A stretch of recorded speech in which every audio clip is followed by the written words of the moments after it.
All right, welcome back to the channel. It's your boy Fanon. Great fight. Will really entertain a fight this evening between Gervonta Davis and Issac Cruz. Let's review that fight and talk about what's next for Gervonta Davis in this video.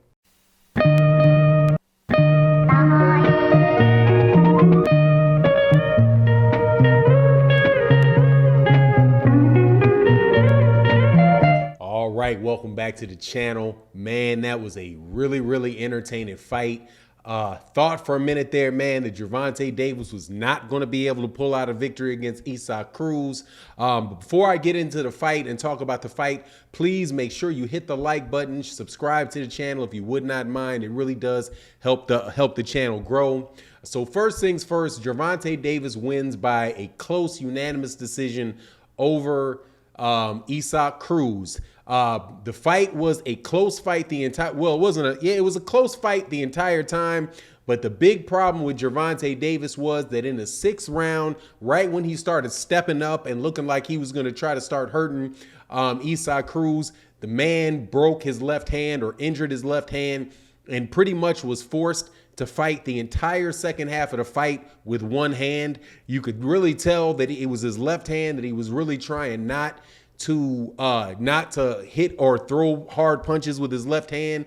And actually for several rounds it looked like I don't think he uses a left hand much at all in the 10th, 11th or the 12th round, because he hurt it in the 6th and it just got progressively worse. You could hear him talk in the corner about, hey man, you're just gonna have to bear down and you're gonna have to fight through it.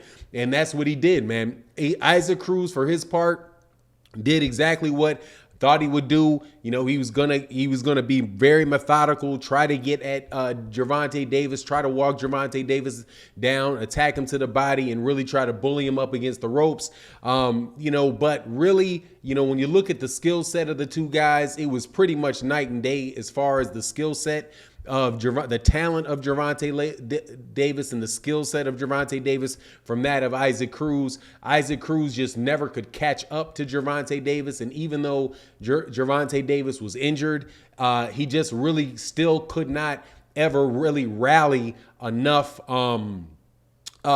shots to win enough rounds. Now, I do believe on one of the scorecards or two of the scorecards that it was like I think the closest scorecard was 115, 113. So, if Issac Cruz would have been able to pull off, win an extra round, he might have got a draw on a card or a draw on two of the cards. So maybe if he was able to win I think it would have wound up if Issac Cruz would have been able to win the 12th round, that he would have been able to get a majority draw out of that fight. But, Gervonta Davis was just, even with the broken hand, was just too skilled for him, was able to, win rounds when he needed to win rounds the way that he wanted to win rounds. Honestly, man, my hat really goes off to Gervonta Davis, man. There's things that you can really see, in champions, man. And this is like one of the things that people talk about when, they say, look at how fast somebody's done something at a young age, like Anthony Joshua. They'll say, look how quickly Anthony Joshua won his championship. He's only got 16 fights, right? Look what he's done in this short amount of time. However, the more fights that you have, the more opportunities there are for things to go wrong in the fights that you have, and for you to get put in a situation where you may have to fight injured for for half of a fight or all of the fight. Now, my understanding is, according to Brian Custer, this has come from Brian Custer, that Gervonta Davis came into the fight with his hand giving him problems. And that it really just got exacerbated in the 6th round. Gervonta Davis said that he hit him on the top of the head, and after he hit him on the top of the head, that's when he really started feeling it. But that is something to really be said about for Gervonta Davis. He didn't get the knockout, but he was able to overcome adversity, and he wasn't. And that's when not being a one-trick pony really does help you, because if you get injured, he could because maybe around 4 or 5, he started stepping up the pace against Issac Cruz, landing heavy body shots, and you could tell that when he started doing that to Issac Cruz, it started wearing on Issac Cruz. Or Issac Cruz, I think it's pronounced Issac Cruz. It started wearing on Issac Cruz, but I was wondering, like, man, boom, right around the 6th round, he stopped doing it. And then definitely in the 9th, the 10th, and 11th, he looked like he was just moving all over the place, really didn't want to engage, but he was doing it to rack up those rounds and have the ability to make somebody miss and to be able to box like that on your back foot. Absolutely, a great way to overcome adversity. And I do believe this is probably the 3rd fight that Gervonta Davis has had to overcome some type of adversity. He was behind on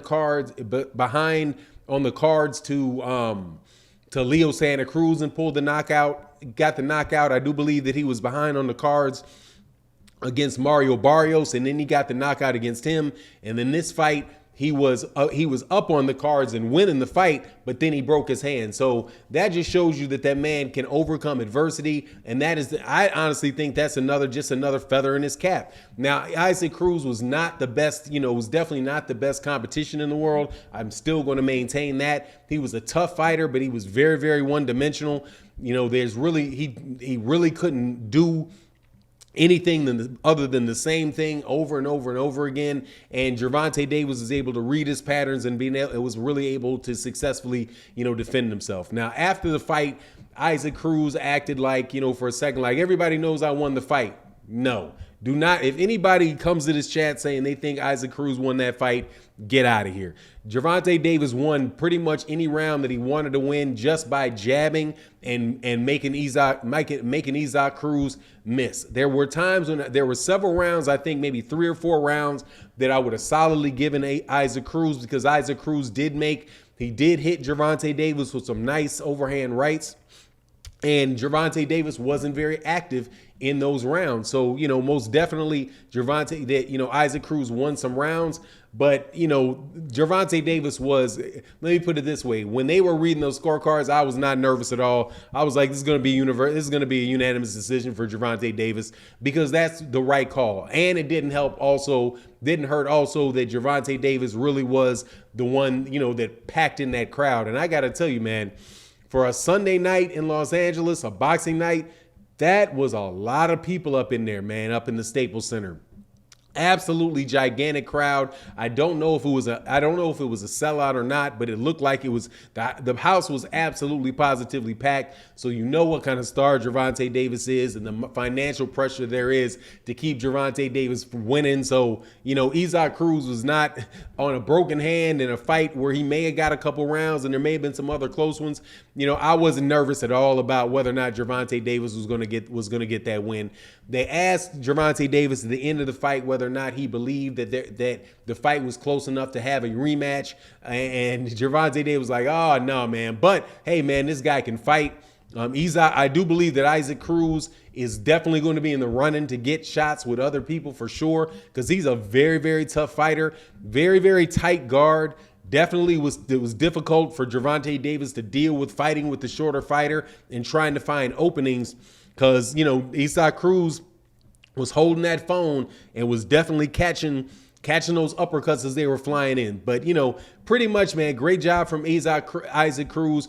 A terrific job for Gervonta Davis overcoming that hand injury and winning, because it was a legitimate injury. You could really see that it was hurting him, and it was hurting him pretty severely.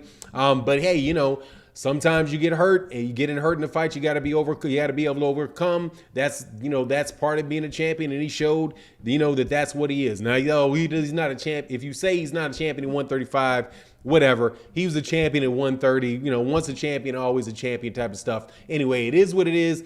That's what my opinion is on the fight. You let me know what you think in the comment section. And with that, I'm out. Peace.